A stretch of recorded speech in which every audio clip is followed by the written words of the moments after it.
I got on a jean shirt and a beanie. Sweet Mary Mother of God.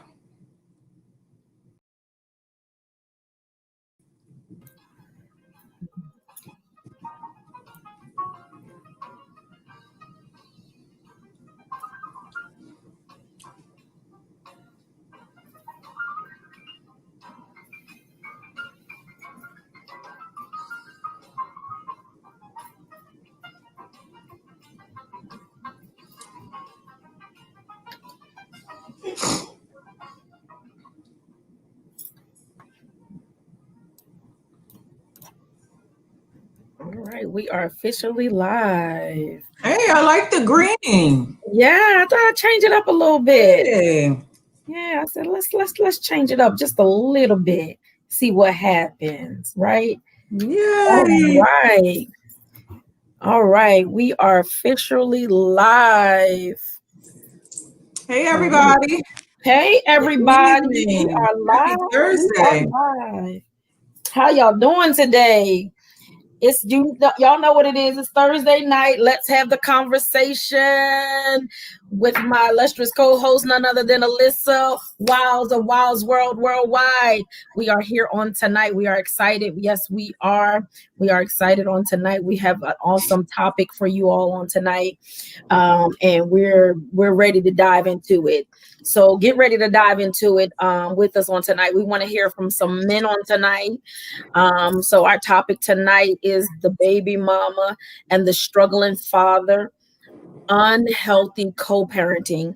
I have counseled so many people, so many men, particularly with regards to this, and I thought this was a really necessary topic. And so it's a topic that a lot of times we look at as the man being the deadbeat. But what about those men that are actually, wanting to be involved, needing to be involved, desiring to be involved, and because the child's mother has issues with the father because their relationship didn't work out. Now, the child is used as a pawn, or vice versa. It could be the other way as well. Absolutely. As well. So let's have the conversation on tonight. Let's dive into it. Excuse me. And so tonight I really wanted to deal with, and it's starting to storm here. Oh, wow. Tonight I want to really deal with looking at the perspective of the child. Because what does that really do with the child? You have two grown people, two adults who were once in a relationship, and the relationship was thought to have been, really, really good. And now y'all fell out, y'all no longer together for whatever reasons, and you're mad at him or he's mad at you. And now the child is used as a pawn, like on a chessboard or checkers. And so you don't want the child to see the father, or you mad because the father ain't paying you what you think you should be paid. And, I've counseled a lot of men with regards to this. And, and because I work in social services, they oftentimes want to know, what should they do or how should they handle it? And I tell men all the time, listen, I'm trying to move my stuff back. Tell men, because that window right there is lightning. Adjust yourself. Take time to adjust. Yes. Listen, I'm like, ooh. But I tell men all the time, listen, they was like, well, I'm just gonna let her take me to court and do child support and all this other stuff. And I say, why would you want a third party to dictate how you should take care of your child? That to me is baffling. Now, if she take you to child support court or whatever on her own, then that's, you have nothing to do with that. But you don't just succumb to child support court, and if you have just really their only vice, though. What about that when that's their only vice? And it actually could be a saving grace for them. To some degree, yes. A mediator is necessary. You don't necessarily want to go as far as the court, but what happens when a mediator is definitely necessary? Some men really do need to thrust themselves into the court system because of the unfair treatment that they receive. Of some really, really good men who, because the relationship has ended, And I'm not just talking about good men, but I'm talking about good fathers. Yes. Who the relationship ended, and because it wasn't, the relationship didn't end in favor of the mother of that child. Now the child is a pawn. Right. So everything is twisted up, misconstrued, thrown around, and then they're just in a way. I know that happens very, very, very often. So some situations where you really do need a third party involvement, because her family is standing on her side with her lies. His family is standing on his side. So there's the only person in the middle is this poor little baby. Right. You know, just with their arms stretched wide, being yanked and pulled by both parents. So. And that's the thing. And that's the thing. I talk to men and I tell men, listen, I work for, state and everything. And so they always tell us if it's not in black and white, then it didn't happen. And so my thing is, listen, hey, you have to have your documentation in order. So everything unfortunately, it should not have to be this way, but everything that you do for that child, make sure it's in, you keep your receipts. You keep, things that you do, you agree to what you want to do for that particular child. Listen, I'll pay for their schooling, or I'll make sure they stay on my medical insurance, or, I'll make sure that they have this, that, or the other at this point in time. And then men get mad because then they say, well, I'm giving her X amount of dollars of money. She ain't doing right by the money. What do you constitute as being right? If she's spending it all on her, then it's all on her. I mean, you can't dictate how she spends that money, just like she can't dictate how you spend your money. And so, and then they get angry and mad. And so now it's this back and forth with this co-parenting, whereas though they think that the child is not hearing this stuff, but the child is actually hearing everything. The child is feeling everything. The child is seeing everything. And it becomes this crazy onslaught and avalanche of emotional baggage that this child actually carries around. Isn't that insane though? Because that is in fact so true. I've seen it from both sides. I know for sure that I'm a divorced woman with 2 children. So we had that adjustment period where we had to learn how to co-parent. And because we were getting divorced, it wasn't pretty. And I went through the basic baby mama stuff. And I'm not saying I'm basic, but I'm saying the basic scenario. Where I just don't want my kids around anybody. So I went through that whole thing, like, so with withholding the kids, because I just did not want my children around anybody. Can you tell me who my kids are going to be around? Right. I don't want my kids subjected to anything. And when I say who my kids are around, I'm talking about women. Right. Absolutely. So I just didn't want my kids to be around anybody. What is going on? Because I needed finality. I needed for all of it to be done before we start introducing our children to other people. Right. He had a whole other idea, like other things were going on, and we could not find a happy medium. Now, we were done. We were definitely done. We were headed to divorce. Divorce was in motion. It was all the way over. I wanted my kids to stay safe. I wanted my kids to be just with him. I wanted my kids to just be with me. I was holding up my end. I just didn't want all of other people to be involved until mommy and dad are completely done and my kids can have 2 safe, comfortable, happy households where they can then be taught the understanding of what it is that's going on and know that mommy and daddy really do love you. We're here for you. It just didn't work out, because you have to sit down and you have to have those kind of conversations. So I do remember that transition period where it was extremely rocky, just trying to get to that co-parenting, that good, healthy co-parenting piece. That in fact takes some time, but what else it took was maturation on the behalf of both he and I. We needed to mature and say, okay, him on his side, I'm not going to keep battling her. Me on my side, you know what? My kids need their father. And by any means necessary, I need to make this happen, because I know how it felt for me not to have my father around. So it was just that piece. Now, everybody is not an Alyssa and my children's father. Not everybody. It just doesn't work out like that. Some people will still be blasting, and we're in our 40s now. There are still people who will go on social media on Father's Day and have it about who their baby father is. Our reality is that our kids should not be held captive to who their fathers are because they didn't choose them, we did. Right. That's good. Yeah. So I don't care how old the child is, they are still a 50-year-old innocent byproduct of somebody else's decisions. Yes, absolutely.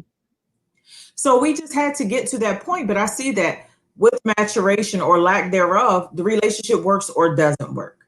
Right. So who's willing to be the sacrifice in order to say, hey, you know what, I'm just going to stop fighting and try to figure this thing out. Now, keep in mind, though, ladies and gentlemen, we're not talking about in situations where somebody is harmful to children.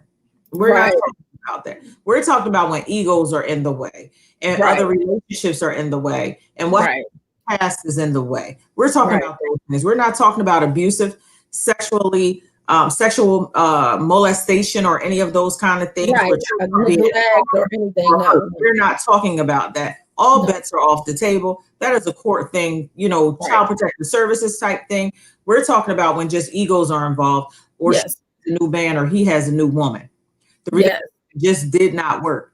And Brenda, another thing that we need to discuss is sometimes we go into these relationships. No, we have children with people we really honestly don't even know. Ooh, come on now. Yes. So what exactly are you expecting when you've entered into this thing with somebody you really honestly didn't know? You fell for his image, but not his integrity. That's right. Absolutely. What his full character is. You don't know the relationships. All you know is what he's told you about his other baby moms. Right. All of the details, the ins, the outs, the specifics, because you didn't take time, or we didn't take time, or they didn't take time to really get to know this person's character. We don't know who exactly he is, how well he pays bills, whether his income is disposable, like everything that he owns is on his back. So you felt something, but he really may not have any substance behind it. That's right. The whole thing. So now you have this baby, and because he pulls up in this beautiful car and he wears these things, you're thinking that you bagged something wonderful, when in fact all you did was have take on another responsibility. That's right. Absolutely. So then you start kicking, screaming, fighting about something, but there's no substance behind it. There's nothing. And you knew that. But you knew that. Listen, there's a lot of red flags, and you know, that go on at the beginning of you, quote unquote, getting to know someone. You know those red flags, and you choose to ignore those red flags, then that's another story. But you know, there are women that actually, you know, identify certain men, and then they put it in their mind like, I'm gonna go get this man and I'm gonna have a baby with this guy, thinking that that's going to be the windfall for them. And the reality of it is that, like you said, they don't have anything. They really don't have anything, because they presenting a certain way does not mean that that's really their reality. Absolutely. And men do the same exact thing. They fall in love with a body. You fall in love with a party girl. She's now having your child, and now you want her to settle down and be the perfect mother, but you met her in the club, you hung out with her in the club, your whole family was in the club. And now it is what it is. And then it gets aired all over social media. How well not at all going. Classic case in point was Blac Chyna is, I don't know what Blac Chyna is. In this day and age, people become famous for, I don't know why or how or what. Blac Chyna, why they become famous. They become famous for booty, thighs, breasts. That's what they come famous. And then there you have that. So I'm not quite sure what it is that she did. I think maybe she was a stripper at some particular point, but I know she had a baby by a rapper named Tyga. So then she gets all this notoriety or whatever the case. She then ends up with the one male version, the one male Kardashian. She by him. So she has her first child by Tyga. She has her second child by Rob Kardashian. And then it all falls completely and totally apart. Everybody's bashing each other on social media. You know, the family who once appeared to love her now is just, everybody's going crazy on social media. This is happening over there. You know, push pull. You know, money is involved, of course. There's push pull. It's just pandemonium.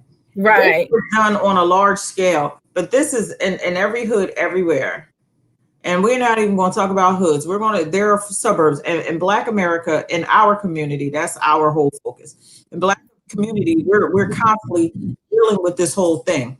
Right. Absolutely. Now, Ariel Elementary said women need to stop having babies by clowns. Exactly. Exactly. Timed in. And that is in fact correct. We're falling for images. We're falling for what it is somebody presents themselves as. And then we're laying down and having raw, unprotected sex, which is just a whole other ordeal. You know, it just gets absolutely insane. And it's a shame because our children are caught in the middle. And it is hard enough. It's hard enough co-parenting. Let me say this. Parenting is hard because I've had parenting as a married woman. It's hard. Right. It is very much so. I'll say this, that my ex-husband and I didn't always see eye to eye on parenting styles. Mm-hmm. These are things that I think that we kind of leave out of communication. We just don't talk about things because his way of doing things and my way of doing things, about a myriad of different things, was just different.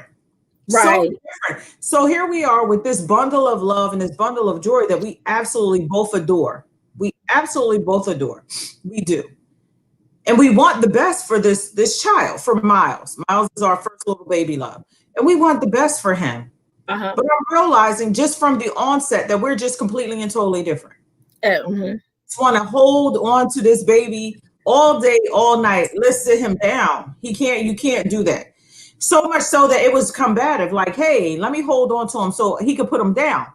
So then, and then boys are just different. Dad wants to, you man up, you hard, let him run, fall, scrape up, or whatever the case. You as a woman, you want to run behind him. Oh my God, no. Somebody right. Protect him. So these things kind of get bigger. They get bigger, they get bolder, and time goes on.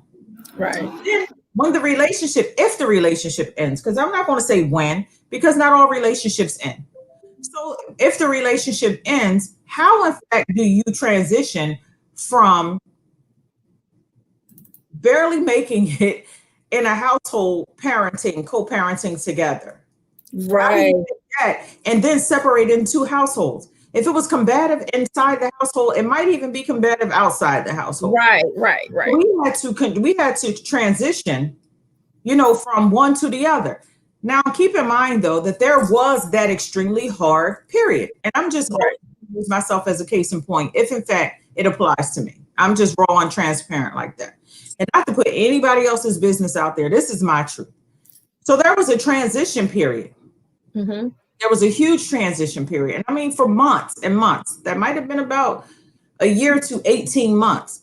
But we finally, in fact, got it because I said, I want my children's father to be ever present. Right. And there are some things that I need to do. And we oftentimes will put it on the man. Oh, he's deadbeat because we're the custodial parent. Because parent does not mean the other person is deadbeat. That is in fact a lie. That is not true. That is not true. I'm the house. So we have a situation where, you want to throw darts because why are y'all not together? Somebody always has to be in the wrong when people are not together. We can't just have mature conversations and say, yo, it just didn't work out. He went his way, I went. There has to be a winner and a loser in this whole thing all of the time. Absolutely. But after the transition period, because we were hell bent on making this thing work, where we had to sit down and say, yo, Liz, really, I don't want it. Hands up, don't shoot. I don't want to fight. Right. I want my children. This is what we're going to do. With our divorce proceedings came child, like all of the what is the word I'm looking for? Child visitations? Yes, not just child visitation, but the whole order. Oh, child custodial order. Yeah, custodial order. Yes. Right. Custodial parent, all of the things were all things were just written in black and white. So we had everything and we followed it. And there would be times when we became friendly and we relaxed each other, when we relaxed ourselves, so we get this thing right. It just began to click because then, you know what? I have to fly out for my job and be able to do and such. Can you please flip your weekend and you keep them? See, that's what happens when good, effective communication comes in. Right. Absolutely. Always say, at the base of any real relationship, anywhere, I don't care if it's sexual, I don't care if it's homies, I don't care if it's business. The base of any relationship is honesty, ownership. Okay. Yes. And communication. Yes. And effective communication. If you don't have honesty, ownership, and effective communication, you need not enter any kind of agreement. Absolutely. Period. So effective communication and honesty and ownership. Ownership is important because you have to be able to say, it's my fault today. That's right. And that's key. That's key. And most people in those type of situations don't want to own what they've done and what they said. Mm-hmm. And yes, there are a lot of emotions involved. There's supposed to be a lot of emotions involved. If there were no emotions involved, I would definitely be concerned because, it's talking about, the well-being of this child. But the reality of, like you said, something very important, that there has to be a maturation period. There has to be that period where people come together and say, you know what, at one given point in time, we like one another. Right? Absolutely. I mean, we love each other to the point of severe intimacy, to the point where this child is in fact here. How did that then turn to this? Why are we fighting? Because there are going to be other mates on the other side. God, it's just going to. But happen. I think there also has to be respect. When you deal with, ain't nobody going to take my kids with. There has to be a level of respect. I don't believe, and this is just me, I don't believe that if you have a child, that you should just introduce that child to everybody that you might be talking to, might be seeing, or whatever. But I think before you introduce the child, you should have a talk with that child's. Like if it's a woman, then that man need to have a talk with that child's mother and say, listen, this is the lady that's in my life. And if it's a woman, she need to have a talk with that father first and say, hey, this is the new man that's in my life. Respect. Yes. Respect. And that's just what it is. Like, hey, look, I've been seeing this person, and because you have children, please hear me, because you have children, you have to be mindful of who you're bringing these people around. Just gorgeous don't mean she is fit to be around your kid. Come on now. It's toxic. And just because he's a big money man, I don't think that he should be eating steak and eggs at your table with your darn kids. But what about this one? Let's have this conversation where the parent bashes the other parent to the child. That's unhealthy. You bash, you say all kinds of negative stuff. Now listen, we understand people have moments. We do understand that because, you might have been on the phone or whatever. And then all of a sudden, they said something on the other line and you didn't realize the kids might have been in ear length. We ain't talking about the kids in the ear top. We're talking about the kids that get the conversation. Where you start badgering the parent and to the child. That's right. Yes. It happened. And you say negative stuff. We're not saying everybody has to be perfect, but you have to make sure that you're mindful of what you're saying and how you're saying it. If you got an issue with the other person, then take that out with the other person, but leave that with your other person. Don't bring it home or don't say it around your child where your child can hear all of that negativity, because children internalize that stuff and they become, and you wondering why after a while your child is acting out. You wondering why your child is emotional and can't get it together. You wonder why your child's grades are starting to slip in school. You wondering why your child is not seeming to, have respect for one parent over the other. Or guess what? Your child is so smart that they'll start manipulating the parents against one another. Honey. Yeah. Yeah. That's the reality of it. Yeah. So I know if I play dad on this way, then I know dad's gonna come to my rescue and go up against mom. And I know if I play mom on this end, I know mom's gonna do this. Children are very smart. They are innovative. They really are. They really, really, really are. But we give them that window. We show Right. somebody is showing them master manipulation. Yes, yes, yes. Fact showing them that. And I just want to say that because see Al Hall is on the thread. And last September 2019, he came to my school. We have this big fathers event every year. I hope that we will be able to continue in some way last year. I mean, this year, this coming year, with COVID-19, we don't know what exactly school looks like. But last year, he came to my school, and Nairi Almatri was there too. So my fellows are on the line today. So I thank you guys for tuning in. So last year, we had this father's event, and it's called Dads Bring Your Kids to School, or Dads Take Your Kids to School Day, or something like that. So it's a day of male bonding and fellowship. Of course, I called my man Al Hall in. And he gives this emotional speech and he's just telling his whole story. So at the end of it, I then get up and I said, ladies, we have a responsibility too. Right. Everybody, nobody ever knows what in the world I'm going to say when I stand up. But I don't have a problem rocking the boat. I'm just going to be the one to say it because if it's in fact true, I'm just going to be the one to say it. So I'm going to say, just like I said back in September 2019, I'm going to say that, ladies, we have a responsibility. We do. I just watched a clip of Will Smith and Jada Pinkett Smith's Red Table Talk for Father's Day. And Will Smith said the most effective form of fatherhood, the most effective way to good fatherhood is women allowing men to be fathers. Oh, yes. We have to allow them. We have to give space and time for children to have their fathers. Now, please. That it's not just about sons need their fathers. Little daughters definitely know their man. Little girls need to have the man in their lives so that they can know what a man is supposed to look like. Absolutely. That they deserve this thing. Their father prayerfully is a decent role model so that they can know this is the kind of man that I will want in my life. Absolutely. Her father, before their relationship went awry, saying, I want a man that's like my dad. I want a man that is a provider and a protector like my dad.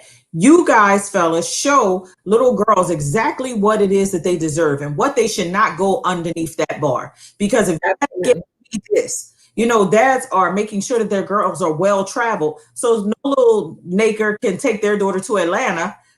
They be all crazy over that. No, because dad then took her to Cuba and dad then took her, just for a weekend in Miami just to have dinner or whatever. Right.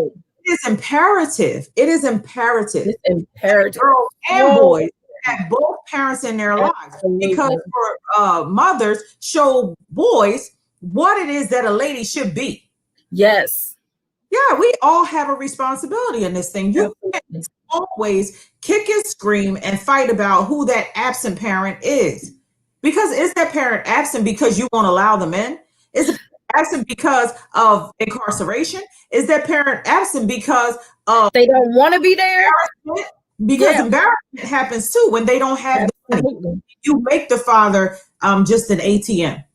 That's right. Absolutely. If it's only ATM and he ain't got no money, then of course it's going to be. It really is. Absolutely. So we really need to do a great and mighty thing, ladies. I know for sure that men have their responsibility. I get all of that. I'm saying too, ladies, that we have a responsibility because all of these men are not just disgusting. They're not. For whatever reason, but effective communication brings you back to the table to have the real conversation about what it is that this child needs and what is it that I need to do to help you be here. Absolutely. Honestly, that is real grown-up stuff. This is, again, hashtag the grown-up game. Yes. We're talking about how to date. We're talking about effective parenting. And if we're going to get our whole community right, this is all a part of the community. Bring it back into the household. Now we're not talking about necessarily forever. We're not talking about relationship building between mom and dad or getting them back together. We're talking about being effective co-parents. That's right. We do. We need to allow space and time for fathers to be present. Fathers, if you are your parent, And And that's the a fathers hard have to keep thing. their word too. And mamas have to keep their word too. When you say Yeah. that you want to do something, do it. If you cannot do it and it changes, then just simply say, listen, but that can't be an inconsistent thing. You can't be inconsistent with that. If you say you're going to do something, do it. It's life happens, things come in between all of that. You got to say, okay, listen, on this weekend, I got this, and this, or something came up. Can we switch weekends? One of my best friends, her and her ex-husband, actually, they have they get crazy sometimes, but when it comes down to co-parenting their daughter, they really try to, even though she will tell you, I can't stand, but she won't say it in front of her daughter. She's like, I can't stand him, but she doesn't bash him in front of her daughter, and she makes sure she holds him accountable. Like, listen, your daughter needs you right now. I need you to be present in this aspect in her life. I need you not to do that, because that she comes home and she's upset if she sees this, Mhm. and they communicate in that fashion. And what happens is that now they're on the same page, and Mhm. she can clearly tell her daughter and say, listen, I'm gonna call your dad because you acting out and you being smart. And her daughter be like, no, don't call him. So they, even though they might not have the best of relationship between the two of them and their marriage has ended, they're able to communicate and they're able to be mature about co-parenting their daughter. If And he's that effective communication yes, piece will kill the idea of children being able to manipulate parents. yes, When they see that we are locked and solid, they right, sure that communication is going both ways. I'm talking to your dad already. right, exactly. 4 days in a row from our beloved Troy, whose birthday is today. So happy 21st birthday, Troy. Happy birthday, Troy. So my little baby is 21 today. So Troy was the one who was constantly getting phone calls, right? And Troy is an extreme daddy's girl. Extreme. That's her and Bob are just one and the same. Yeah. So And that's a beautiful thing. Troy was able to kind of maneuver, because sometimes I would just be like, yo, I cannot leave work again for whatever reason or whatever. Bob would then rush to get Troy or whatever. So then there was a time where Troy was able to wiggle some things.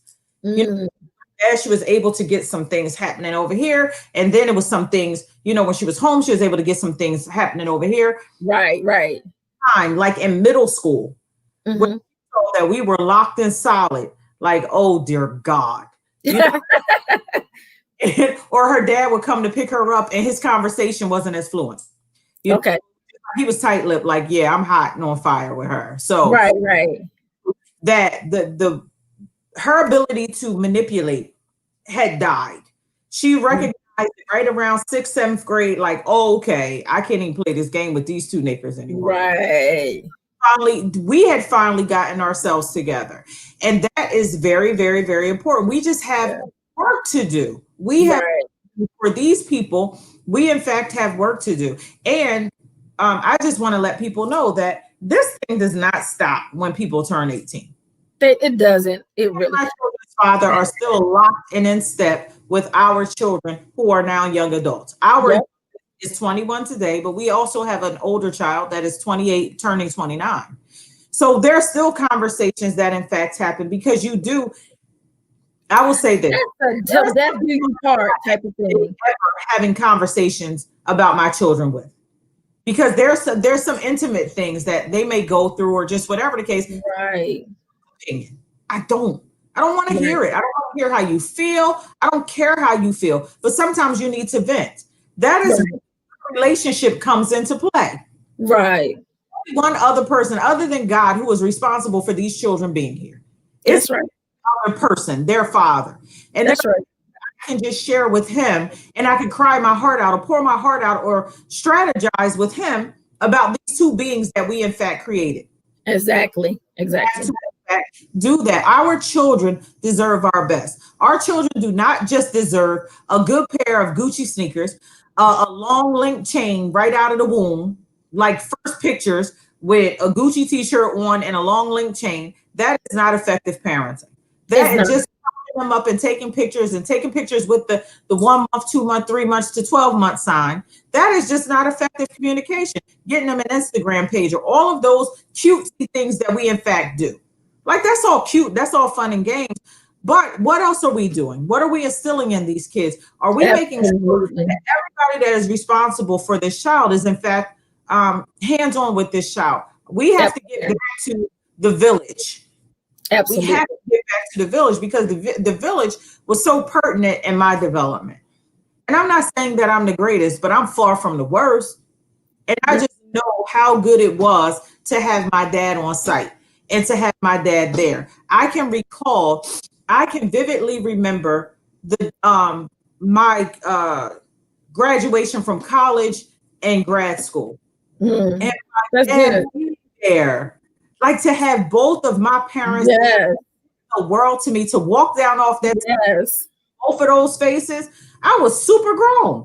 I graduated college, undergrad at 25, and then like 31, grad school. And I just remember that kind of euphoria, because it was both my children and both my parents. And I was just like, yo, and to right at this point, I will say that the things that I'm doing in my career, the things that I've been a part of, you know, the contracts that I've received, like recently, like last in May of last year, I was asked to be the director of the local director of communications for the local NAACP chapter. Congratulations. For me, that was just like, my dad is so proud in heaven. Right. Wildest dream. I'm just black girl magic. And while I might not be up on a big stage, this is major. Yes, absolutely. My dad proud, but I know I make my dad proud because I know who my father is. That's right. Absolutely. Expectations. I know you should know who their father are. Because I knew my dad, and my dad was never in my household, but I knew my dad. That's These key. deserve to know their fathers, because I was, just like I said, that last year when Al Hall was speaking at my school, my dad gave me my identity. See, not having my father on site was something totally different, because I'm telling you that I have my dad's lips, my dad's nose. My mom is a brown skinned little thing. The only thing I have with my mother is my mother's height. I'm the only short person around this place. Everybody else got gorilla height like my dad. I have that from my mother. Right. I did not have anything else. Like, how do I identify with this person? Who is responsible for this darkness? Who's responsible for these lips? Who's responsible for these wide hips? Who's responsible for this nose? So getting to know my father really gave me my identity. And that is key. How deep it is. Anytime a kid does not know their parent, that puts them in the space and the place of lack of identity. It really does. And parents do not see that. He was like, well, they got me and I'm their parent and No, it doesn't.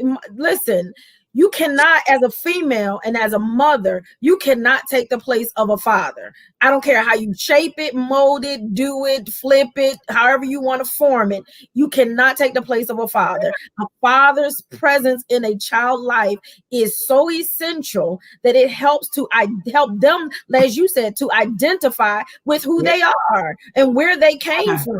That lineage, I know we don't deal with that a lot this day and age, but that lineage really does come from the father. That seed comes from the father, and that's the lineage line that you really should be focused on. But women, how about this?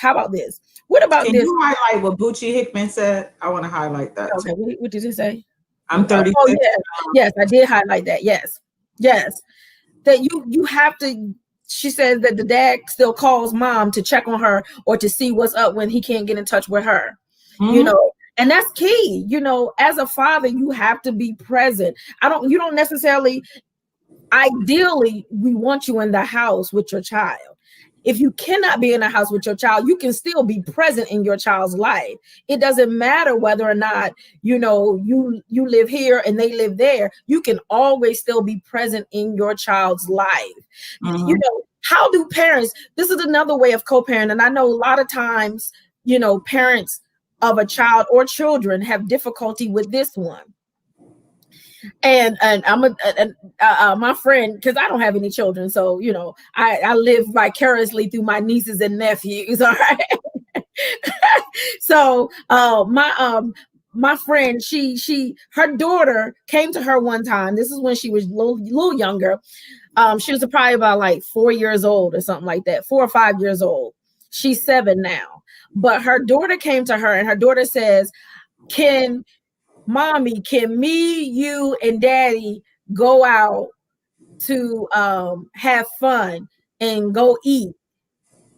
Now and she was like, you want us to do what?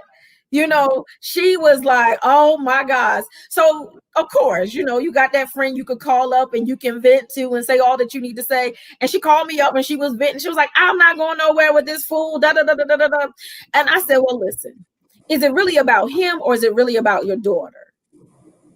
What she asked, because at that point in time, she was struggling with the fact that her mom and her dad was not together. Mm-hmm. And so is it realistic for parents to be able to get together and just say, we're just going to do this for our children, not for us? I'm going to answer that, and I'm going to say absolutely. And that a lot of things have to take place. Not only do we have to bend and flex ourselves, and we have to just stop thinking about me. It's not about you. When you have kids, you have responsibility. You did not have these children alone. Somebody else has to be considered. That's my first thing. Now, the other thing that has to happen is that as relationships grow, outside of that relationship that brought this child here, I'm talking about me having a new man, him having a new woman. Conversations need to be had on that behalf too. There is not a man anywhere that who will ever be forced to believe that my children's father is not around. My kids don't need a dad. They don't need a dad. Just because I am single does not mean my children need a father at all. My children have a very strong father. So I don't need anybody in my life to help me. Right. I've never once needed that whole thing. But the thing also is that the man on the other side needs to be able to have a conversation with his new woman and say, yo, these kids were here before you. Yes, absolutely. Absolutely. So if in fact I need to go where they are, you need to flex and bend. You need to get a thick skin, because I'm going to be with my children. And there might be some times where you can't be with me while I'm with my children, because absolutely mom and dad. So there will be sometimes, and I will say, as a big up to my children's father, my daughter had a midnight melee last night.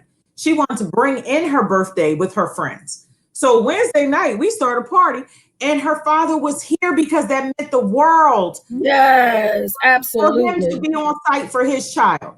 Our children are 21 and currently 28, turning 29. That is imperative. It is imperative that they be here. I will also say that if Bob was not present, and I keep not wanting to say his name, but it just rolls out. I apologize. But but if in fact he was not present, my children would actually not even know the biggest part of themselves. That's right. Wouldn't that be devastating? That's devastating. Because my daughter is him walking forward and backward. Really just him. She's just an extreme. First and foremost, they look like twins. If one shaved their hair off or the other one put on a wig, they would be the exact same person. Wow. If in fact there was no him, she would never know really who she was. See? And that's think about it in that aspect. Because she is a severe athlete like him. Her thinking is his thinking. She moves like she moves. My ex-husband and my daughter are the epitome of Kobe and Gigi. Really. It's one. If one is going through, the other person is hurting. They're just that way. So if at my divorce, I had separated from all of that, separated from him, my children would have no idea who they really are. That's right. And that I would have never known who I am. My dad was very philosophical. My dad was extremely spiritual, not a religious person, but extremely spiritual. My dad was jazz and art and music. Right. My dad gave us our love for music. My dad was a whole thing. My dad is the greatest man to ever walk the face of this earth that the world will never get to know. Because of situations. But my dad was so super dope. And it wasn't until I sat down with that tall, dark-skinned man and got to dig deep into his mind that Alyssa was born. So I'm telling you that it wasn't until I've always known my dad. Don't get me wrong. I knew where my dad stayed. I talked to my dad. Right. It was in my 20s when I had my child, my first child, that I was able to sit down and really partake, to really dig deep into this man. And then was just like, yo, this is who I am. Like, I never could relate to my mom other than my height. I could not relate to this person. Like, yo, like, he's so dope. He's so dope. Like, this is where I get my personality from. I know now who I am. To identify. Yes. And if I had that because of divorce, because my children's father and I because we did not work out, if I had walked away, I would not have given my kids their identity. They are him. Miles looks exactly like him. Miles's mannerisms are more Wild's man. He's mild mannered and chill, whatever. Troy is the party starts because Troy walked in the room. that's him all day. They ain't got nothing to do with me. I'm trying to chill in the corner, in the back, in the booth corner, in the dark. Right. I'm being super analytical in the corner with my antisocial self, right. Dig people out, trying to figure them out, or whatever the case. They are the party started. They come into the place like this. It's just always like this.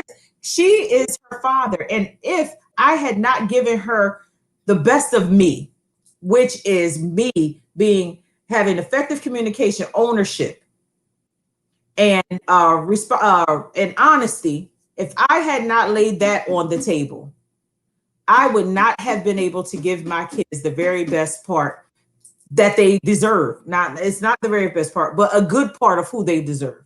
And that's their father. Their father gives them their identity. He does. Every child has to. It is a matter of our responsibility. It's just not about us. So what? There are kids, we birthed them, no doubt. Yes. This is what I want to deal with this. I want to deal with this aspect when there's someone else in the picture, right? When there's someone else in the picture, few of the men that I have dated in my life, they've had children. And this is my motto. This has always been my motto, even in my 20s, 30s. We're going to stop right there. This is my motto, right? And it's still my motto today, that unless I know that me and this individual is completely serious, like we're going somewhere, significant, and this is a love lasting type of thing situation, I don't get involved with their children. I don't meet their children. I don't get involved with their children. If they call me and they say, listen, my children are with me or whatever, then fine. I will let you go and you spend your time with your children. I don't get involved with that unless I know that it's going like long term, like we're really going to be in this thing for the long haul or something like that. And my presence is going to be there. But then even before I meet their children, I always say, listen, I need to be introduced to their children's mother, because and as a baby mama, I'm going to stop you right there and say, as a baby mama, we appreciate you being that woman. We appreciate you being that person, because some people will try to bogart the situation. Yeah. I don't know why, blah, blah, blah, blah, blah. We appreciate a woman who will say, you know what, until this is tried, tested, and true. Yeah. I don't even want to be brought into the kids. I don't want them to have any misunderstanding. I don't want my presence could possibly take you and their mother all the way back some years. Absolutely. Me to them. So we appreciate the women that and say, stop, no, don't. Like, this is not good just yet. Because you got to respect that person. You got to respect not only, who you're with, but you got to respect the fact that, You got to respect those children, and you got to respect that other parent, whether it's the male or the female, you know, far as like, if it's a male, you know, respecting that mother. If it's a female, respecting that father. You know, you have to respect that other parent, because of the simple fact that, you know, I mean, you think about how that would make you feel if you were a parent. You know, that's my mentality. You want to others as you would have them do. Yes. It's simple in relationships. That's just, don't do what it is you don't want done to you. Period. And I don't even have any children. And this is but that's the thing, because of the simple fact. I want to talk about I took her thing down. Sierra. Sierra that was raised by her dad raised her, and her mom and her dad would not allow her to have any contact with her mom, and didn't see or speak her until she was 13 years old. It's the flip side too. Now we don't know all that hurts, because her mom, a girl and her mom. Come on. Like and it's the same thing. One of our first podcasts, when we talked about dating over 40, when Catherine Elizabeth was here with us, and it was so far outside of the bounds of, we started talking about the way that we were raising our sons. And I recall saying that I was raising Miles in my image of what a man should be.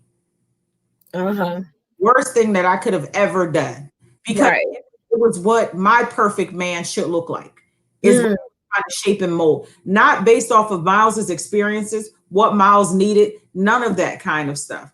That is the same thing that a father would do with his daughter. You're shaping and molding her into what the perfect woman should be, not what it is that she needs. There's some experience, there's some exposures that we in fact need that a father can't give to us. On the flip side, there were things that Miles needed that I would never be able to give to him. That's right. Absolutely.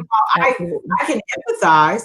I don't understand I empathize, and I love my son, and I want to protect my son, or whatever the case. There's some things and there's some conversations that a man needs to have with him, especially a man that is responsible for his being. Right.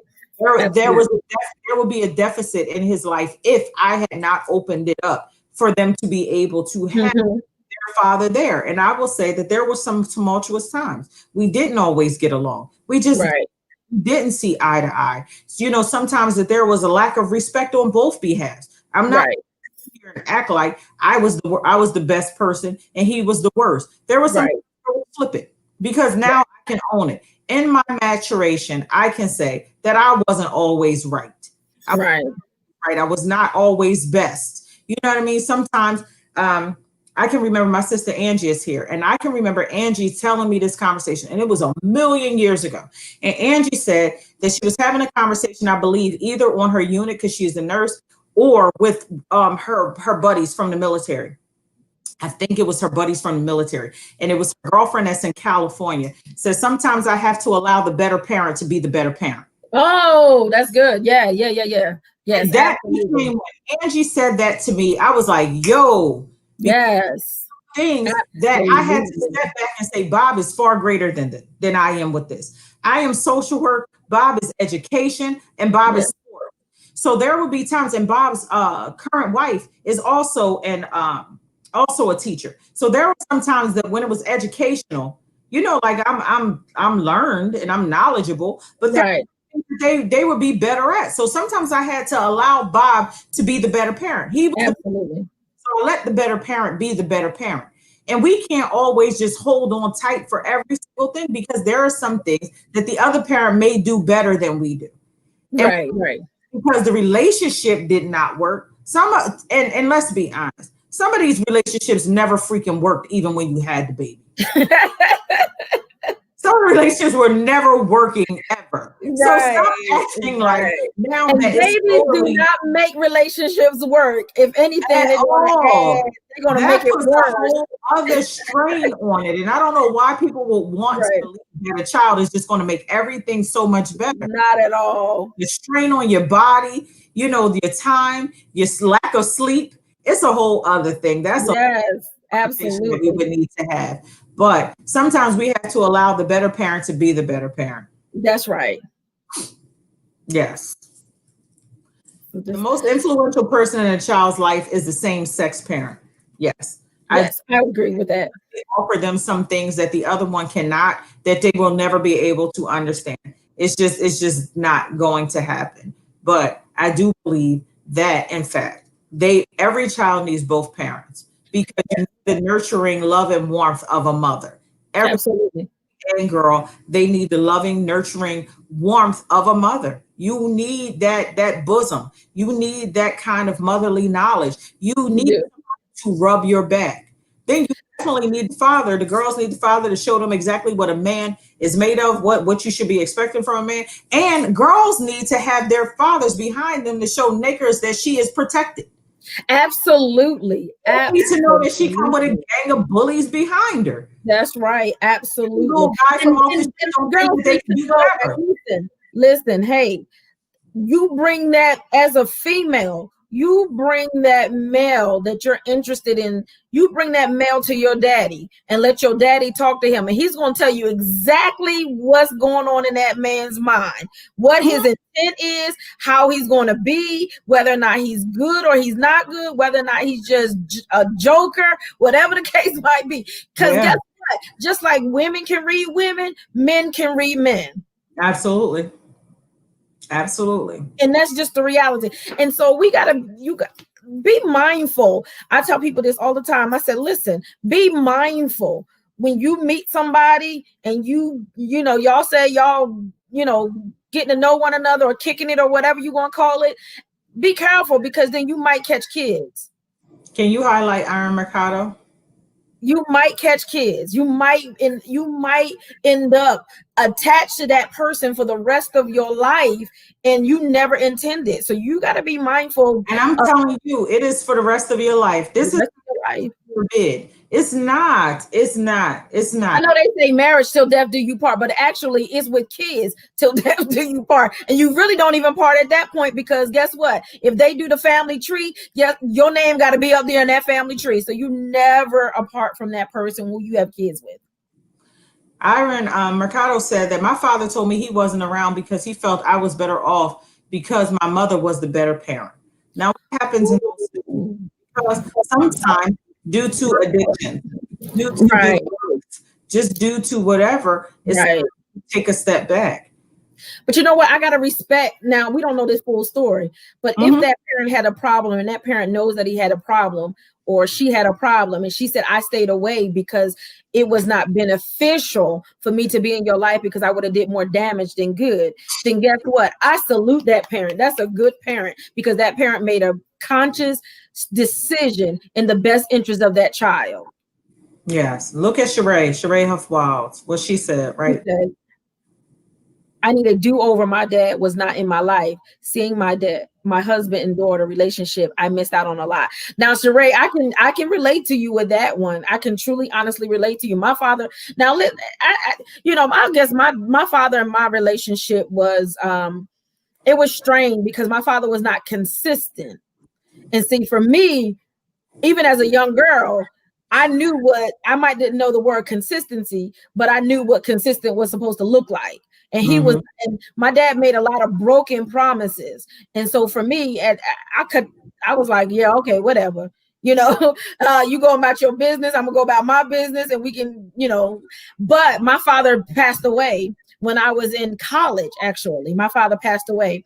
And so I made amends with my father before he passed. I went up to the hospital and everything like that and saw him and so forth and so on. I made amends with him. So for that, I was, grateful, and I'm thankful to have been able to do that.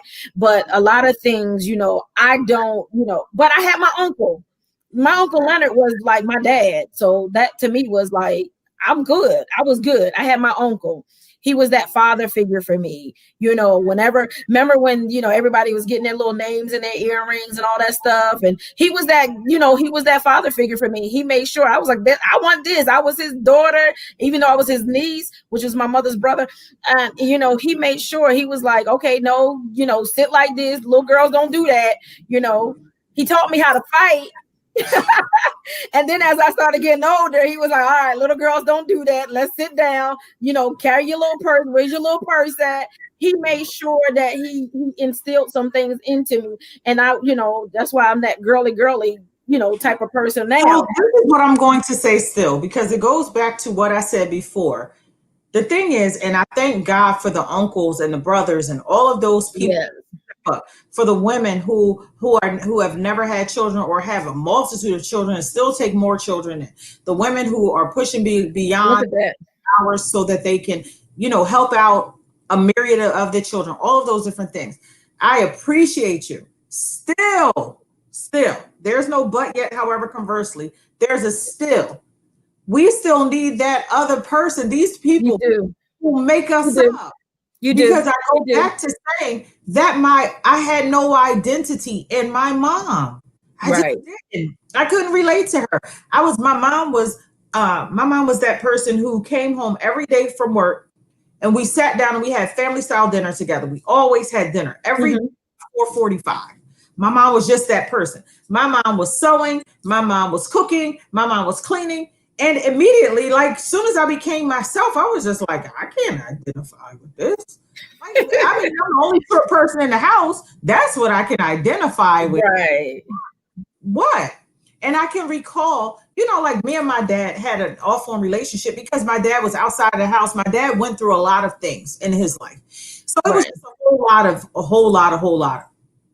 But when I became a parent, I can vividly remember one time my son went missing in a store. My son Mm. went in a store, and my dad was living on Thurman Street, right around the corner from the store from Cambridge. So Miles was Mhm.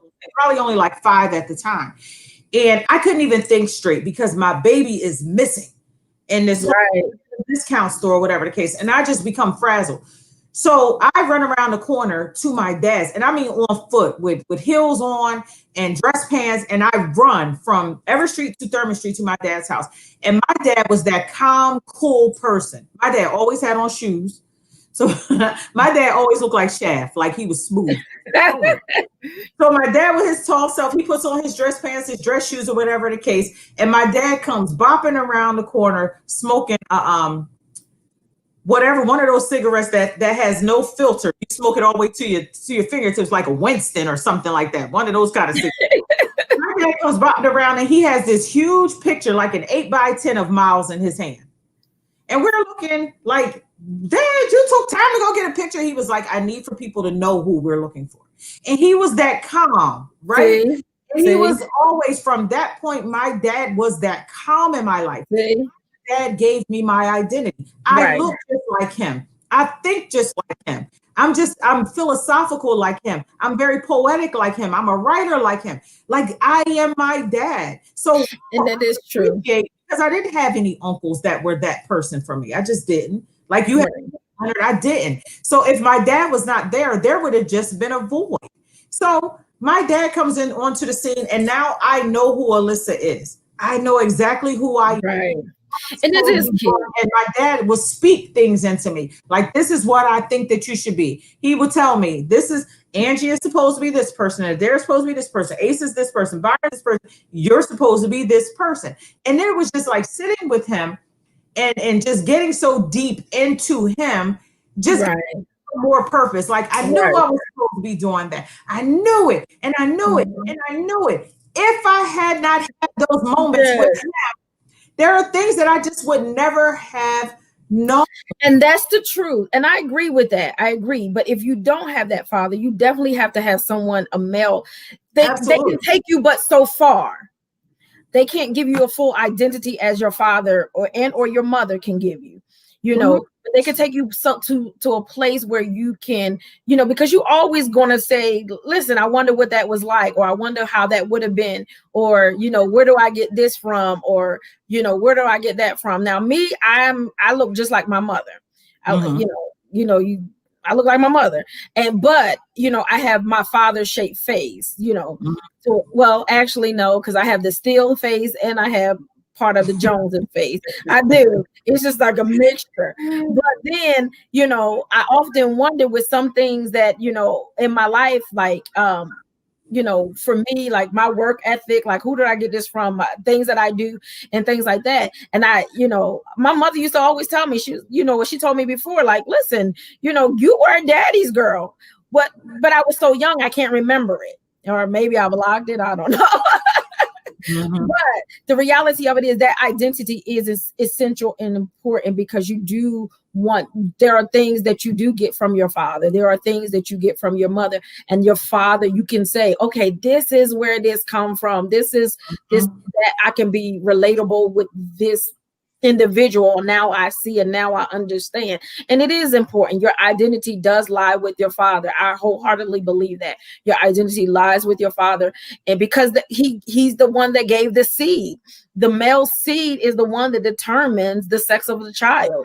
It's not the mother's egg, it's the male seed. And I know people, we can get into no scientific topics and no biological topics right now.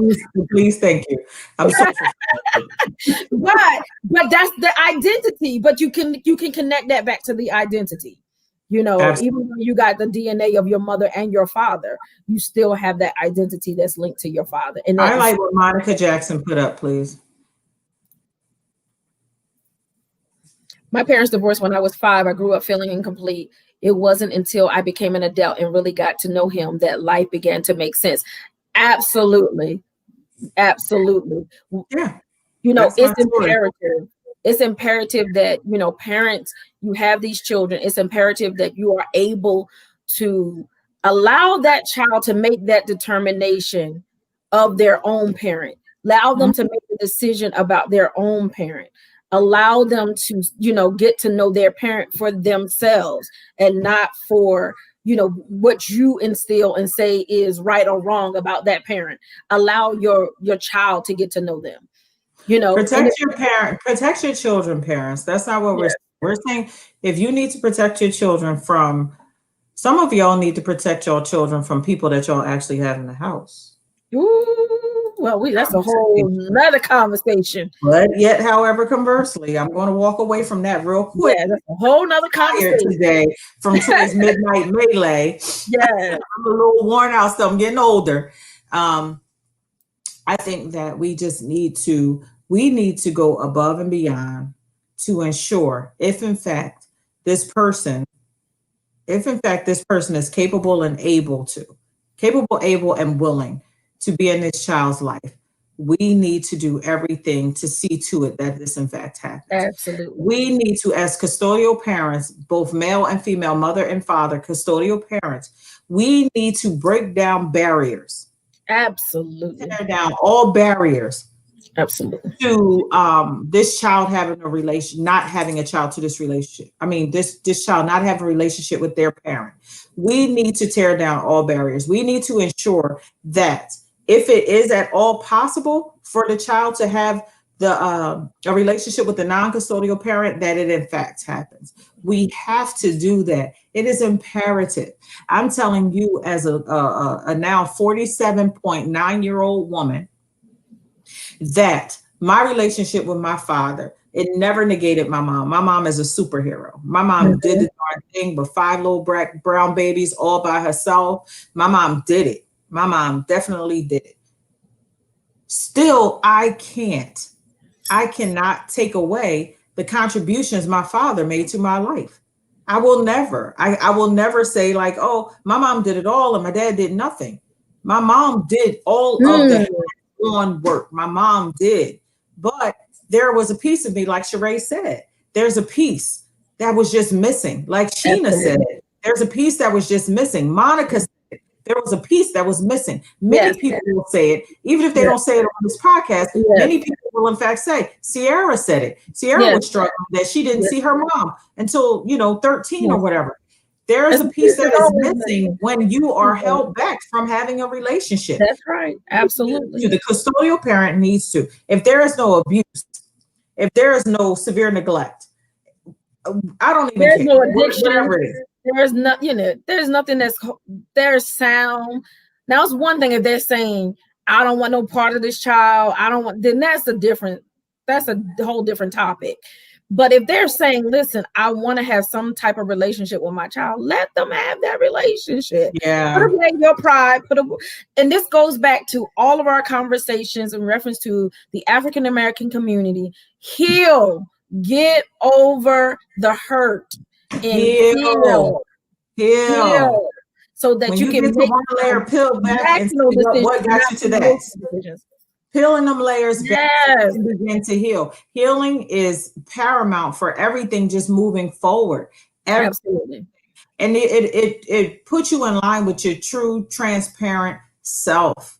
It is Absolutely. a thing to just come face to face with your own truth. I'm not That's saying right. the world needs to know your whole truth, but everybody needs to come face to face with their truth. Because my father told me in his dementia, my dad died of dementia, 2014. And I can remember when my dad, he would have demented and lucid moments in the beginning of his fight. And so I would bring this little notebook with me because I wanted to get all of his raw thoughts during those times where he just wanted to pour. And I can remember going there one day and I was stressed out with my relationship. And he could tell because he would be able to tell me, I could tell in your face. He could tell from my skin or whatever the case that I was just not having good days. And I can recall one of those times, and it was early on, probably like in 2012, 2011, 2012, my dad told me that I needed to come face to face with my truth because you will then begin to live. He said, you never fully live until you come face to face with your truth. And that has stuck with me for forever. Coming face to face with your truth. And the healing is a process. Yes. In fact, a process. It is not like, okay, I just went into my bedroom this weekend. I come out on Sunday and I'm healed. That's not what that is. It is definitely a process because some things you just have to get over. Some things you have to get over, the hurt of the relationship. If it wasn't abusive or whatever the case, if this was not abusive to this child, if it was just a matter of things ended kind of raw between the two of you, or just whatever the case, it was somebody else, it was some other woman in the picture, with some other situation, he went to jail or whatever, in fact, the situation is, we need to begin to heal. Because a child should not be held captive for your mess. Absolutely. And Sierra Fisher, I pray that you, if you're not healed, that you'll begin to work on your healing, with regards to even your living parent as well as your absent parent, that you can finally find some peace within yourself. And maybe, hopefully, you're not struggling with your identity because of the simple fact that, your search is still searching. Your search is still searching because of the simple fact that you did not have such a relationship with your father, even though he was living. And it's imperative. Listen, children they're resilient in some ways, but they're always very fragile, and they carry that stuff. Children will carry that stuff year after year. I say sometimes kids get stuck. You see these adults and they're still acting out in certain ways. I said, they stuck in a time warp because they're stuck at that age of impact, and they stuck at that age of hearing that stuff. The age of impact. Yep. The age of impact. Yeah, and it's sad though, because even in relationships you will see it, because you might be sounding like their father, or you might be sounding like their mother, and they're going off, and you're like, well, what did I say, or what did I do? But because they're stuck in that time warp and that point of impact, but we got to heal in order for you to have healthy children and healthy. What else really hurts, and I just want to just say that I pray for people who are in relationships. I pray for people who have children with people who are not as mature as them, that you down and say, let's just come back to the table, but they're so stuck in their mess. Yes. Willing to come back to the table, or their mate is so insecure that they can't come back to the table. Right. There's a myriad of different situations, and I just pray for those scenarios, because our kids deserve the very best of us. They just do. And I just know, when I'm looking at all of these women saying that pieces of them were missing, just the end of my father's life, how awesome that was for me, just being there with him as his life took a turn. And it wasn't, we probably had a good 10, 12 years before my father went into the nursing home or whatever. And then he was there for probably like 3 or 4 or 5 years. So I'm talking about 15 years, 15 solid years of question asking and time spending. And I can recall, my dad was just super, super, super into music, period. My dad was super into. And I can remember getting My first SUV, no, it was my second SUV, but it had a Bose sound system in it. And I was so proud to take this truck. Now I'm grown, like I'm super grown. Right, So right. I couldn't wait when I heard this system in this car. I was like, yo, I can't wait to take my dad on a ride in this car.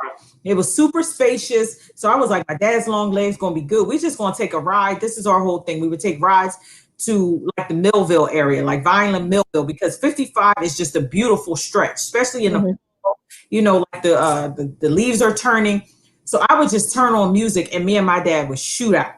So I can remember bringing home this SUV and like, Dad, like you got it, Dad, come on, like we want, and we were listening to the Kim album. And Kim, he had some whatever the song was, and my dad made me listen to. He said, in this particular system, this Bose system, you were able to turn down the front, the singing, to hear the background music. I can recall that. Now this is so simple. And the story might not mean a whole lot to anybody, but this is just the greatest impact, one of the greatest impacts my father had on me. Just listening to that music that day, taking those rides with my dad. And I can remember my dad gave me the appreciation for the cowbell because he listened for the cowbell in the songs. Cowbell makes a difference. And that I could turn down Kim's voice, turn up the music in the background and hear the cowbell. Those that some women will never, in fact, never, in fact, have because of situations. Because of situations. And I just know that all of that me and my dad spending that time and just riding out to Millville for nothing. Go get some McDonald's. That's what we'll go get a Big Mac and get on the road and ride to Millville or ride up to Trenton just to do nothing, to listen to music, to converse and come on back. It is the same way that I know for sure that I did the right thing in flexing Alyssa. Flexing me by all means to make sure that me and my children's father were able to have a decent relationship. And it's tons of times that reigned solid in my mind. But last night at the stroke of midnight, and he was here for her 21st birthday when it rolled in and he was right by her side and she turned around and she wrapped her arms around her dad and they rocked and they swayed and he hugged her and they rocked and people just took pictures because it was just like, whoa. What she needs. That's what she deserves. And that's what every little girl needs. That right there meant the world to me that he was here. That his mate was comfortable enough with him being here because it's not about me. Our relationship been ended. That's right. Absolutely. The children that were produced in love, in marriage, but it did not work. That's right.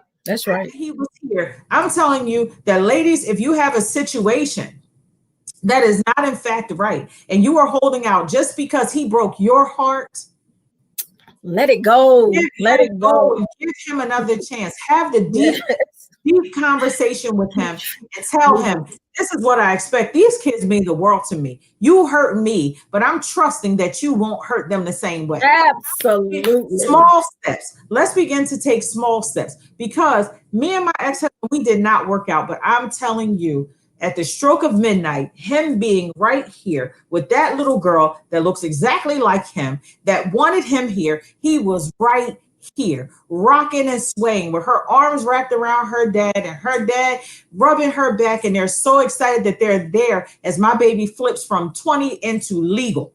Little girl needs. That's what every little girl needs. And we have to flex these personalities.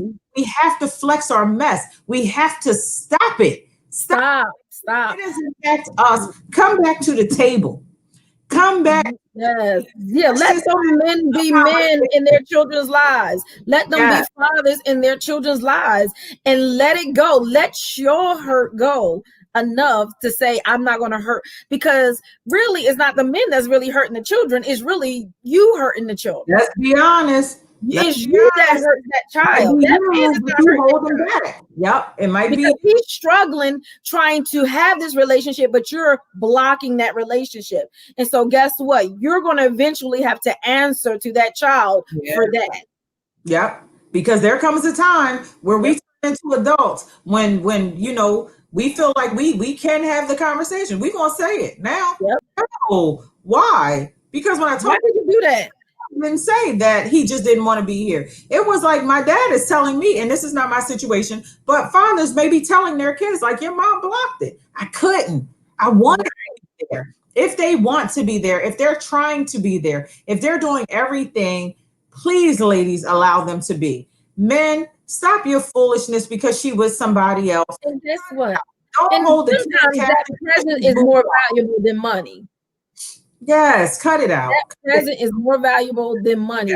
Just because he might can't get you $500 a month in child support does not mean that he's not a good dad. You know, Really? he can do what he can do financially, but he can give so much more invaluable a presence of his own presence to his child that will call that's priceless. Absolutely. Allow them to create memories. Allow them to have scenarios. Allow them to have conversations. We need to allow these things to happen. We gotta stop it. We gotta stop it because our kids are losing out. And as I sit here and watch the comments roll up, and so many women are missing out because of an absent parent. Yes. Like, women are saying, I need do-overs, or I wish I had, or whatever. Yes. I just was able to squeeze this in the last 15 years of my dad's life, where we had this time that was so amazing to me and has defined my whole life. And again, nothing away from who my mother was. That's right. Absolutely. Absolutely. My mom was not only custodial, my mom was a beast. My mom baby did really did. Like, we never wanted for anything. We only, and because the whole hood was equally probably as poor, you know, everybody looked even. You didn't know the difference. You didn't even know you were poor. It just was what it was. And my mom did it. Still, there was always a piece of me that was wondering, how do I even fit into this equation? Like, like this woman, I don't have her mannerisms. I'm just not this woman. I'm getting a lot of her mannerisms, which is shaking me to my darn core. But there were just things that were missing. And in that time that I had, those 15 or so years, hardcore years, where me and my dad have regular times that we spent together, where we took those long drives just down to Bridgeton just to watch the leaves fall off the tree and listen to the cowbell and the songs. Right. Those things meant the world to me. They really did. The other side, as a parent, knowing how much I needed my dad, I then knew how much my daughter could need her dad, how much my son would need his father. Right. All of those things. So even when it wasn't pretty, because I ain't even gonna sit and act like it was always just good. Like, communicating with this other person was always easy. Like, it's not. It was not. And sometimes it was downright combative. Like, yo, you what? Like, we looking at each other like, yo, like Mexican standoff, like standing ready to swinging or shooting. But for them, I can see that it was all made perfect in that situation just last night, that it was worth the arguments and just constantly trying to come back to the table to figure this whole thing out. So we just ask that everybody try to come back to the table. If you still have children, if you have children, and it doesn't even matter what age, because as adults, you see, my children are adults, invite him over. That's right. And just extend the olive branch or sometimes they can't do that. You want to know why? You want to know why they can't do that sometimes? Because sometimes they're still in love with that person. They still want that person. They still got eyes for that person. And so now, you know, being in their presence upset their presence. Yep. And that is in fact the truth. Release it. Let it go. Release. You need to go ahead and get together. Start co-parenting healthy. Think of the children and let them get to know their parent for themselves. You know, that's a beautiful thing. It really is. You know, start fresh, start new. And if you don't know your father or your mother or whomever, and you can try to reach out and build that relationship, sometimes they really want to, they just don't know how. Parents don't know everything, you know, and they just don't know how. So try to reach out to them if you can, and say, okay, hey, but be mindful. Be mindful. Be Be mindful. And mindful. come back to the table just one more time. Yes. One more again. Just one more again. Relax yourself. Relax, relate, release. Try it. Try it. Try it. Try it, because it's all going to be worth it. It's just moments that let you know that what you did and all of your sacrifices and all of the frustration was made perfect in a situation. It was best that I, in fact, did this, because it's not about me. When you bring these two unsuspecting people into the world, or however many you brought, I had two. When you bring these people that didn't choose to be here, you have a responsibility to them. Yes. And you deserve both of these people. If in fact, disclaimer, this person is not abusive, if this person is not toxic, if this person is not bad for them. We're not talking about these scenarios. So please add somebody else with all of that combativeness. That's not what it is we're talking about. We're talking about willing and able absolutely parents that are just kept from their child because of strife, because the relationship didn't work, because you don't like them, because your new man don't like him, because of whatever the case. And who even cares about man, the new one you dealing with? we just ask too that custodial parents, please take time and not introduce your children to everybody. Not everybody deserves to be in the presence of your children. They just do. Right. My last long-term mate, I can remember I had started seeing him around the holidays, Christmas time. And we used to have these things called late night date night. Mm-hmm. Because it had to happen after Miles was already old and in college, but Troy was still a little thing. They're 8 years apart. And we used to have late night date night because Troy was asleep, because I just wasn't interested in introducing him to her. And I can recall it was around my birthday time, all the way in August. So it was 8 months later, because I was like, oh, I'm into this Negro, and he gonna be around for a good long time, honey. Like, everybody need to be him, because honey, he ain't going nowhere if I have my way. And I can just remember, I'm just being honest. I was like, yeah, right. This is sweet. I said, he tried and tested, huh? Right. He gonna be here. And I can remember right around all introducing him to Troy, and just how unnerving that was. Like, oh my God, this is the first time that I'm presenting somebody to my child. Miles had met him in the summertime, probably like around in July. So just because he and I spent so much time together, Troy always went down south for the summer. She would go down south with my sisters in Virginia. And when she came back home, Miles met him probably in July, just because Miles rolled up on us one night, just came walking down the driveway like, hey, looking in the window like this. Like, I need to meet you. You spend a lot of time with my mom. But then it was like a formal introduction for Troy, because she was still a little thing.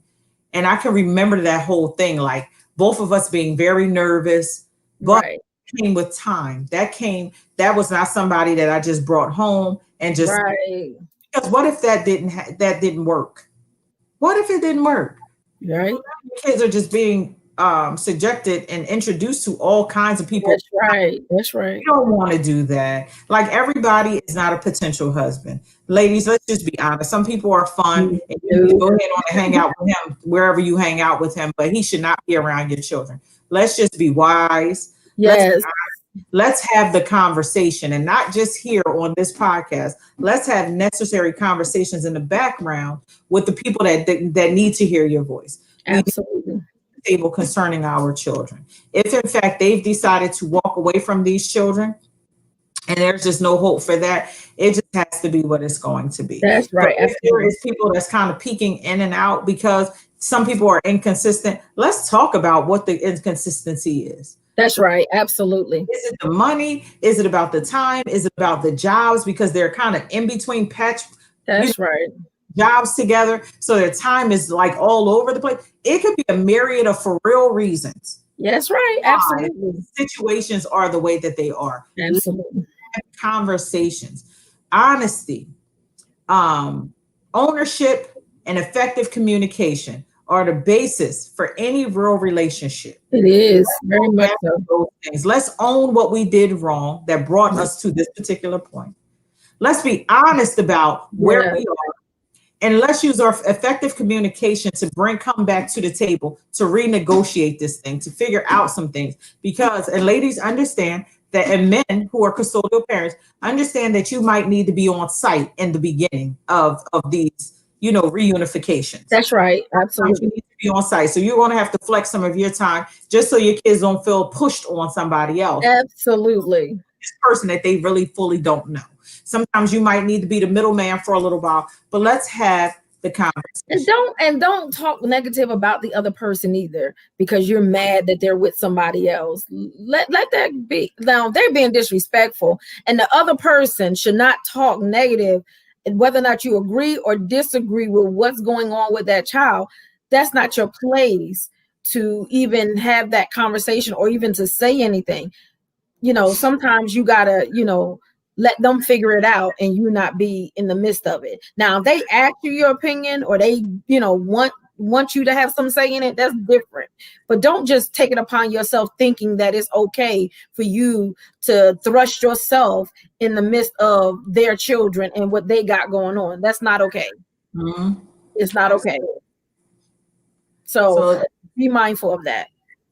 Be mindful of that, and let's have the conversations. Not on this podcast. Let's go back and have necessary conversations. If your parents are still alive and you're a grown person, let's still go back and have conversations and give them an opportunity to answer for the things the answers for. Because I promise you that my deep relationship with my father didn't start until I was an adult. Yes. And it was probably the best time for me because it was without anybody else's say. My mom couldn't have an opinion about it. And if she did, it was just her opinion. It was, absolutely. I needed that for myself, regardless of who my dad and my mom had been to each other. Now, okay, put all of that to the side because I need you. I need some understanding. I need for you to answer for these things. I need to get to know who your people are. I need to get to know how you think. So just go back and try to have conversations. Try to get some answers. I know some people are older and set in their ways and they're just going to be who they're going to be. But you need answers to some things. So go ahead on and go back and try having a conversation one more time. That's what we ask of you. Let's have the conversations at our own tables. Yes. Conversations with people in our lives so that we can just be better overall for the little people that we created, even if they're big people now. Just people. That's right. That we're responsible for. Become big people. So we thank you all for the conversation on tonight. And for those of you who are working through your healing process, we will be praying for you. And we know that, you're going to come out better on the other side. So we thank you so very much for having the conversation with us. Thank you, thank you, thank you. On behalf of myself and our co-host, none other than Alyssa Wiles of Wiles World Worldwide. Check her out on Saturday at 10 a.m. on Wiles World Worldwide. And so you definitely got to check her out there, okay? So thank you. Any last words? Happy birthday, Troy. I love you. Happy birthday, Troy. Happy birthday. Happy birthday. Happy birthday. I'm not going to sing, but happy birthday. Yes. So thank you guys. We thank you guys for always tuning in. You are the greatest. And we will see you again next Thursday. No. Are we doing? Yeah. We'll see you next Thursday for Let's Have the Conversation. We'll be here. We appreciate you. We love you. We've grown to look for your support and appreciate your support. Yes. To appreciate you. So thank you. To be honest, therapy helps. Therapy helps. Therapy helps a lot. Laying down on a good leather couch, honey, and stretching your leg out. $440 every week, girl. A good therapist will talk you back to your own. And mine wasn't that much. Thank God. I like it. So thank you, everybody, for joining in, and thank you, especially not that they matter more, but there were some men that actually chimed in. We know that men are usually present on our podcast, but they don't. They usually are. Cracks us up. So the fact that y'all chimed in meant the world. Thank you so very much. Yeah, thank y'all so very much. Guys, back here next Thursday. Have a great night. Have a great night.